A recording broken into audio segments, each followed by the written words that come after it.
for having me. You are so low. Let's see. Yeah, sound better now. Do I sound better? You sound much better.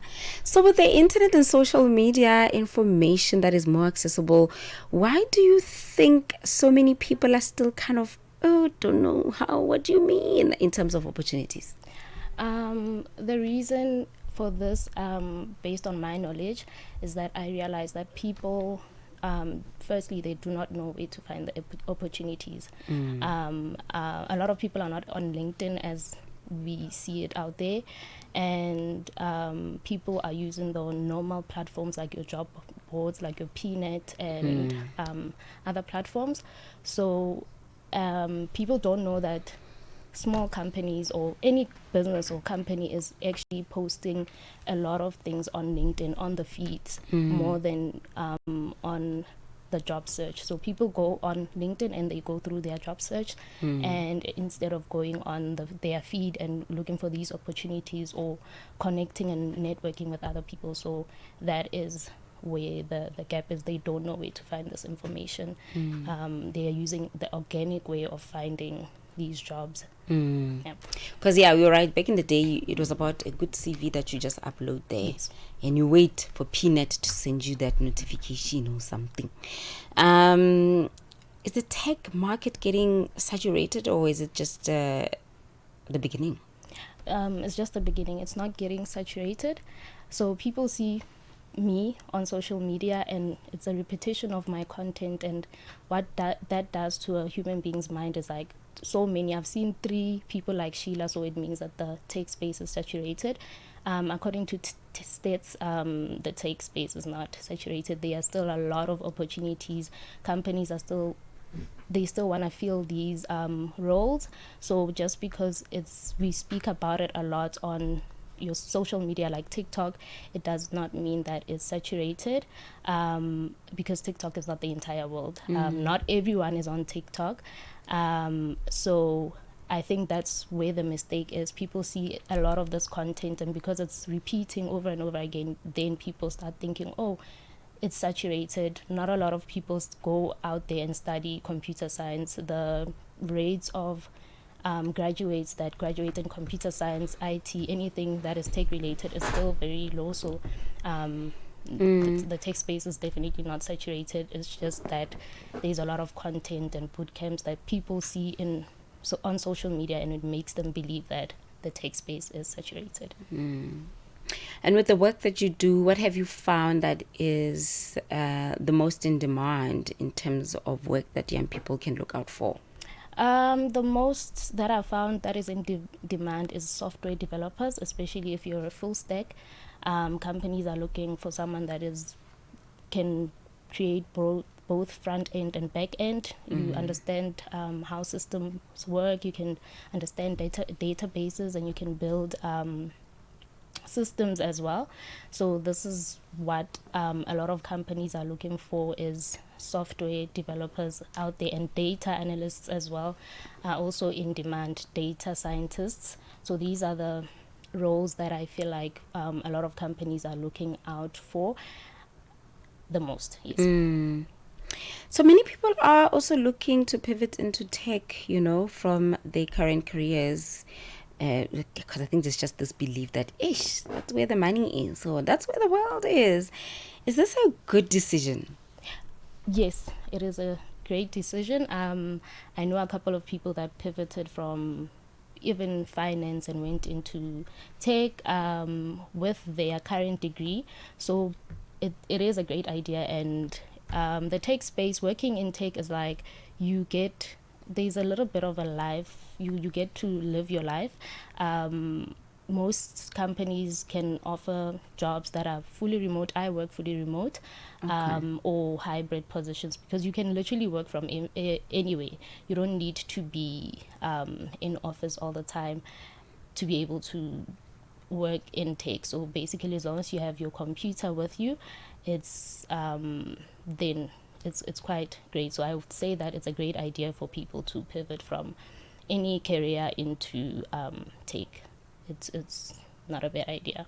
Okay, we're taking a small break. It is 10 minutes before 11 Central African time. Still sitting here with Shila Is, who is a solutions consultant. Across Africa, communities rise with the promise of clean water and clean sanitation. The African Union's 2026 theme calls us to action. It's about mobilizing real commitments, securing climate-resilient water and sanitation projects, and ensuring that water becomes a driver of sustainable development and prosperity across the continent. A landmark moment, not only for Africa, but for the global movement for access to safe water for all. Assuring sustainable water availability for every home, every village, every nation. This is the Africa we want. Channel Africa, the African perspective. Hi there. Do you want to elevate your business and give it a voice in South Africa and Africa as a whole? Well, in that case, let Channel Africa make this a possibility. Channel Africa is willing to advertise your business for as little as 30,000 rands or $1,719.18. To get access to these great rates, send all requests to mukwenata@SABC. That's MOKOENATA@SABC. Channel Africa, the African perspective. Her name is Puleng Mulibatsi, and she's on Tech Africa. All right, so picking up that conversation in terms of just what to do online and how to surf the web. You don't even surf anymore. I think we are scrolling now. We are scrollers to find the right opportunities. Now, Sheila, before we went to the break, you're talking, as we started our conversation, you were speaking about how people then use LinkedIn, for example. They upload CVs, but they don't know, like, go onto the actual company and go through the feed. It's crazy because now I don't even go on LinkedIn. Like, Really? hey. Yeah, a lot of But I have people an don't. account. Oh, a lot of people do not. And I always tell my community, people that follow me, I'm like, guys, please go on LinkedIn, connect with people, update your LinkedIn. So right now, when you apply for a job and say they see your application, but they go to your you don't have, they search for you on LinkedIn, you're not there. So LinkedIn also works as your digital CV. Basically, what you have on your CV should be they should reflect on your LinkedIn as well. Yeah. So I always tell people that you should have they look out, recruiters are looking for to see you, they want to see who you are professionally, right? So not having a LinkedIn account, especially if you want to get into the tech space, is not a great idea, regardless of your qualifications and your CV looking great. You really do need to have a LinkedIn account. Mm-hmm. And what are some of the top online learning platforms where people then can start their tech careers? So basically Microsoft is something that I always share on my page. I'm like, guys, go on Microsoft, go on Cisco, go on, what's this? Yeah. Microsoft, Cisco, I had it in my head, but then It's gonna come find you. Just before we finish, it's gonna find you. It's Coursera. Yes, Coursera Yeah. also for short courses as well. Those are the platforms where people can go and try to find short courses that can get them started in their tech careers.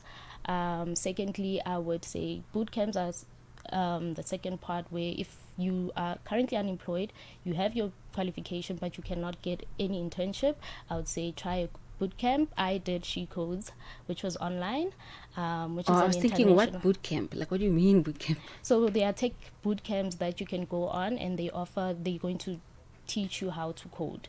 Basically, you can have She Codes, like it was teaching me how to create web and apps, and you have your We Think Code. They also have different opportunities there, boot camps, whether it's in software development and other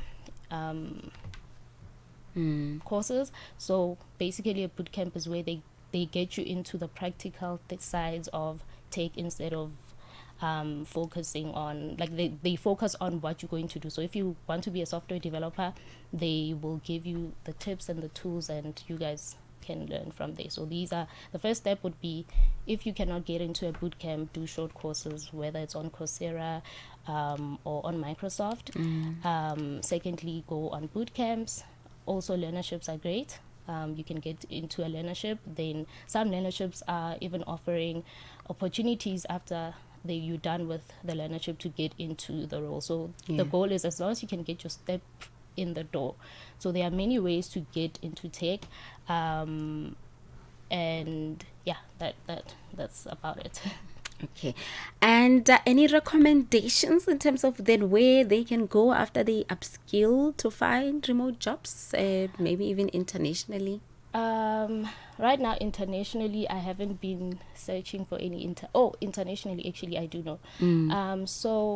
But this one is a boot camp, right? So if someone is done studying, there is a boot camp called Project Y.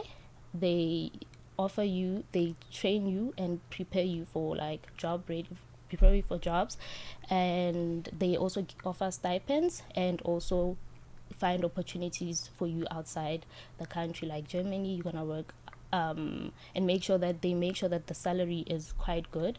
Once you get the job, they help you find a job while you with them, and once you get the job, then you will pay a small percentage back to help the next students or the next person that is interested in this program. So that's what I know about the international opportunities. In terms of where I find these opportunities, I literally find them on my LinkedIn feed. My LinkedIn feed, the algorithm is I think they find me now, because every time I go on LinkedIn, I see something, immediately I share it with my community, because I notice there's a gap. A lot of people are on TikTok, people don't want to read, so I rather read the information for them and send them to these job boards. So I would say that make sure that you have a LinkedIn account and connect with other people, follow these companies so that you can see these opportunities on your feed, and spend more time. I spend a lot of time on social media, especially LinkedIn, and do not apply for jobs the organic way, where you send in your application and you wait for the company to get back to you. Send in your application, find people in that company, reach out to people and say, I applied for this job, here are my details. Or another thing, have a portfolio. Always have, that's your proof of concept, is your portfolio. Show them what you have done. So that is basically how I can say people should be looking for these opportunities, is like, put yourself out there, do more research. Okay. Where can they find you so that they can continue to receive these tips? They can find me on TikTok. My username is Sheila_the.first. I share a lot of tips, a lot of job opportunities there, so that's where they can find me, and hopefully one day they can come back and be like, hi Sheila, I got a job. Because they never do. They do. Oh, okay. Because I'm sure you get some DMs. I to say, do. Thank you, girl. Thank you so much. Okay, thank you so much for coming this Thank you for having me. All right, that was solution consultant Shila Is, who is a continuous supplier of information. If you can't get her on traditional media platforms like this one, you'll find her on the digital platforms, social media. She'll be sharing those tips. Do follow. But I like what she said about how to use LinkedIn. Now I'm just like lazy. I was just like, why are there so many letters? I mean, not like letters, was like, there's all these paragraphs. Gosh, shorten those paragraphs on LinkedIn, shall you? Okay, so we are done. My English is done. My English data bundles are saying, yeah, you need to recharge. So it's fine. I'll recharge my English data bundles while Nosipo is giving us the 11 o'clock news, so that come 11 o'clock, I'm ready with more English. It is Tech Africa. Let's go now to the news.